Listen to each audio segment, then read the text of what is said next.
बिस्मिल्लाहिर्रहमानिर्रहीम। मैं हूँ कमर इकबाल सूफ़ी और हस्बे वादा मैं आज आपको ईरान इज़राइल अमेरिका जंग और इसमें ईरान के किरदार पर बात करना चाहता हूँ।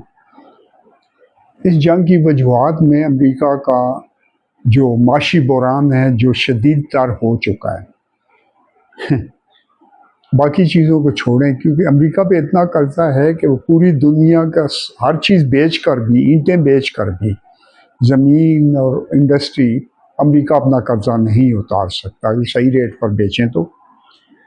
अच्छा, जहाँ तक तेल का मसला है, अमेरिका योमिया 14 मिलियन बैरल तेल पैदा कर रहा है, जो सऊदीया के 10.5 मिलियन बैरल से कोई 25% ज़्यादा है। लेकिन इसका अपना योमिया जो खर्चा तेल का है वो $20 मिलियन है, तो उसके कम से कम 6.25 मिलियन बैरल फालतू बनते हैं। तो वो वेनेज़ुएला के बाद, ईरान पर कब्ज़े के बाद इसे पूरा करने के चक्कर में है। वो अमेरिका का तेल जो अपनी चट्टानों से निकलता है, इसकी कीमत कोई 60 रुपया फ़ी बैरल के करीब है, इससे कम नहीं है। तो ईरान का ये ख़र्चा 15-20 अरब डॉलर है और सऊदीया का $10 फ़ी बैरल के करीब है। तो अब सबसे जो अहम सवाल है कि पासदाराना इनकलाब क्यों अमरीकी शिपों पर हमले के बजाय अरबों की मुख्तलिफ तनसीबात पर, यानी वो मिलिट्री जो इनके हैं अड्डे हैं, इन पर तो हमले कर रहे हैं, लेकिन अगले दिन इन्होंने बैरीन बहरा के पानी के डिपों को भी तबाह कर दिया और फिर ये मुख्तलिफ चीज़ें तबाह कर रहे हैं। ऐसी चीज़ें जिनका उनसे अमेरिकनों से कोई ताल्लुक नहीं, रिफाइनरीज ज़रा पर भी इन्होंने कुछ किए हमले। तो एक वजह ये है, बज़ाहिर ये वजह नज़र आती है कि जो अमेरिकन शिप्स हैं ये बड़े थोड़ा एरिया घेरते हैं, ये पूरा मुल्क नहीं होते, इनकी हिफाजत आसान है, इसके पास anti missile, anti drone system बहुत ज़्यादा होते हैं, मशीन गन्नें भी लगी होती हैं, फायर करती हैं, फिर इनके पास एंटी मिज़ाइल सिस्टम होता है, फिर इनके पास तैयारे भी होते हैं उसको रोकने के लिए, फिर बहुत सी चीज़ें हैं, तो मुश्किल हो जाता है। तो उनको तबाह करने की कोई टेक्नोलॉजी नहीं है, उस पर हमले की सूरत में 95% वो बच जाया करता है। और अरबों पर वो बार बार हमले कर रहे हैं और इस किस्म के हमले कर रहे हैं जो असल में ज़रूरत नहीं है। इज़राइल पर जो हमला वो करते हैं, वो हमला इनके पास वो बंकर ब्लस्टर नहीं है, इज़राइल की सारी आबादी बंकरों में बैठी हुई है, तो इज़राइल का कोई नुकसान नहीं हो रहा। बिल्डिंगें गिरनी तो उनके लिए इस तरह जिस तरह कोई तंबू किसी के जला दिया जाए, किसी मुल्क के टेंट आप गिराएं और वो आपकी सारी आबादी, सारे मिलिट्री जो उनके एक्सपर्ट्स हैं और जो उनके एटमी साइंटिस्ट हैं और जो उनकी काम की जगह हैं वो सारी तबाह कर। तो इनके पास जो मिज़ाइल है मुश्किल से इतना वेट ले जा सकते हैं कि वो 300-400 पाउंड का ही बम वहाँ पहुँचता है। तो एक ये वजह है। फिर दूसरी वजह, वहाँ पे महंगाई इतनी हो चुकी है कि वहाँ के 40% अवाम रोटी से तंग हैं। अंडा पाकिस्तानी को 80 रुपए का मिल रहा है, गोश्त पाकिस्तान से 2 गुना से भी ज़्यादा महंगा है, बड़े गोश्त की बात कर रहा हूँ। वहाँ अवाम के साथ वही हो रहा है जो यूक्रेन के अवाम के साथ हुआ। ईरान की भी 88% आबादी हकीकत में मुल्ला हुकूमत के ख़िलाफ़ है।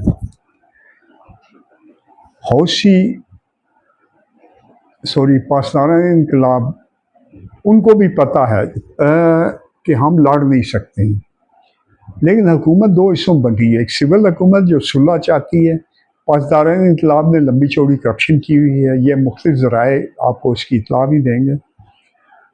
तो वो अगर जंग बंद होती है तो करप्शन सामने आती है और इजराइलियों ने ड्यूटी लगाई है कि ये जंग बंद ना हो। इसी बिना पर पाकिस्तान को इतना गर्मजोश नहीं है, इनको इस वायदे के सिलसिले में पहले रहा है, अब नहीं है। इसने पूरी कोशिश की है, लेकिन जब पासदाराना इनकलाब की ही नीयत ठीक नहीं है, तो हम क्या कर सकते हैं। पासदारान इनकलाब अगर तो अमेरिका से जंग होती है तो ये जंग वो ज़्यादा से ज़्यादा 2 महीनों 3 में ख़त्म हो जाएगी। लेकिन अगर उनकी जंग अरब के साथ चल पड़ती है तो ईरान इराक जंग की तरह ये 10 साल से ऊपर चलेगी। तो इसमें इसराइल और अमेरिका का प्लान ये है कि अरबों को ईरान के साथ उलझा कर जंग को तवील किया जाए, और तवील करने की वजह से पासदारान इनकलाब एक को तो 8-10 साल हुकूमत का मौका मिल जाएगा, उसके बाद हो सकता है कोई और मौका मिल जाए। तो पूरी कोशिश कर रहे हैं कि अरबों से जंग में उलझें, और पाकिस्तान पूरी कोशिश में है कि अरब इस जंग में ना उलझें। लेकिन यूक्रेन के अवाम ज़ुल्मिस्की जो उनका हेड है उसके लिए जाएँ भाड़ में, और ईरानी अवाम जो गरीब पिस रहे हैं, जिनके अब मिलियंस के ऊपर शायद अभी तक इस जंग में मर चुके हैं, वो भी जाएं ईरानी गवर्नमेंट पासदार के लिए भाड़ में। इनको कोई फिक्र नहीं है उनकी। खुदा का नाम लें, आप अमेरिका इसराइल से नहीं लड़ सकते। आपने जो तैयारी की है वो इसीलिए की है कि अरबों के ये जलाएं, जो भी इन्होंने अड्डे बनाए।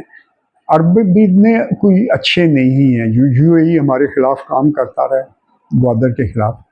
लेकिन ये जितने मुल्क हैं, इनकी अगर आबादी ढूंढे, सऊदी अरब को निकालें तो इनकी टोटल आबादी 1 करोड़ बनती है। तो 8-9 मुल्क हैं, बल्कि ज़्यादा हैं, और इनकी आबादी इतनी नहीं है कि अपनी फ़ौज खड़ी कर सकें। इसी बिना पर 90 में इन्होंने अमेरिका को ठेके दे दिए। फिर अमेरिका इनके ऊपर काबज़ हो गया, फिर उसने अपने पंजे गाड़ दिए।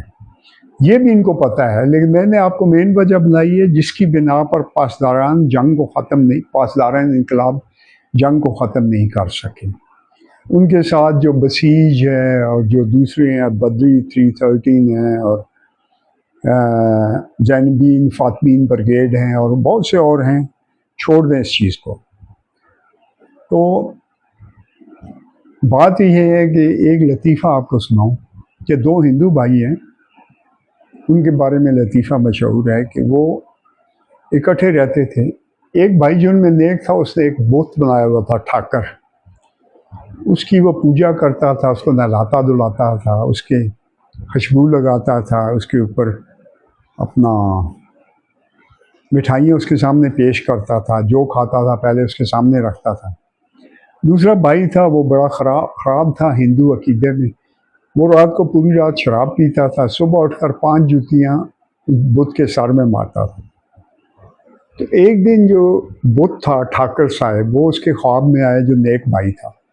उसको कहने लगे, बात सुनो मेरी, तुम अपने भाई को रोको कि वो मेरे सर में जूतियाँ ना मारा करे, वरना मैं तुम्हारी गर्दन तोड़ दूंगा। उसने कहा, भाई मैं तो नेक बंदा हूँ, मैं तो तुम्हारी इतनी पूजा इतनी खातर करता हूँ, मेरी क्यों गर्दन तोड़ोगे?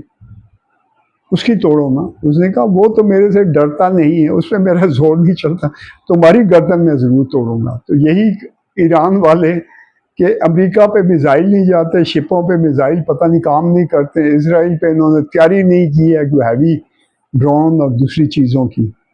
तो यही बच गया जिनकी वो तैयारी करते रहे, और इन्हीं का वो बेड़ा गर्क करेंगे। और इस चक्कर में रूसियों को भी उन्होंने छोड़ा हुआ है कि लड़ो। अब हो गया ये कि रूसी अगर नाकाबंदी करेंगे तो जो सऊदी अपना तेल है, ये 70% बजरिया पाइपलाइन सीरिया में जाकर उस एरिया में बेचता है।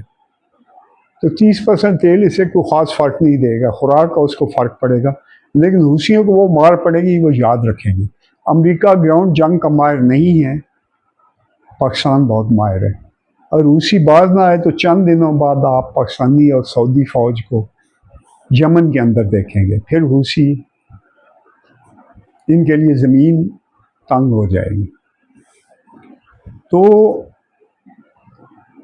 ये है कि ये आपको मैंने मोटे तौर पिक्चर बता दी है। मुझे लग ये रहा है कि ये जंग आखिर पासदारान इनकलाब की हुकूमत ख़त्म करने पर ही ख़त्म होगी, क्योंकि इजरायली इस फिक्र में है कि वो अमरीका को ईरान में बिठा कर, अगर पाकिस्तान उनके साथ लड़ता है, जो इसराइल को यकीन है कि ये जंग होगी, और यकीन गलत भी नहीं है, तो इस जंग में पाकिस्तान से जो मिसाइल जाएंगे, ईरान पूरा कवर कर रहा है, उसको रोकेगा, अमेरिका रोकेगा। लेकिन ये इनको पता ही नहीं है कि पाकिस्तान ने अपने जो मिज़ाइल हैं वो और जगह पे मुख्तलिफ इस्लामी मुल्कों में रखे हुए हैं, तो वहाँ से इनको कौन रोकेगा? और मुख्तलिफ मुल्कों के अपने अपने मिज़ाइल भी हैं, तो किस किस को ये रोकेंगे और कितने रोकेंगे? इनको आज समझ जाएगी, इनको इस मुल्क से निकाला जाएगा। तो आपको ये ख़बर शायद दूर ना रहे, शायद अगले 2-3 सालों में ये जंग भी हो जाए। मैं अजीब सी बात कर रहा हूँ, उसके इजराइलियों को निकाल दिया जाएगा इनके मुल्क से, और यही इस मसले का हल है। वही गन डाल रहे हैं, उन्होंने ईरान को ब्लैकमेल करके और पाकिस्तान इनकलाब को इस तरफ ले आए हैं। तो मैंने मुख्तसर सी बात करनी थी इस पर, तो मैं लंबी बात नहीं करना चाहता। मैंने आपको पैगाम दे दिए, और ना मैं झूठा हूँ ना मैं मुनाफिक हूँ, और जो ख़बर मुझे मिलती है वो मैं आपको दे देता हूँ। तो आपका बहुत बहुत शुक्रिया। अल्लाह हाफ़िज़।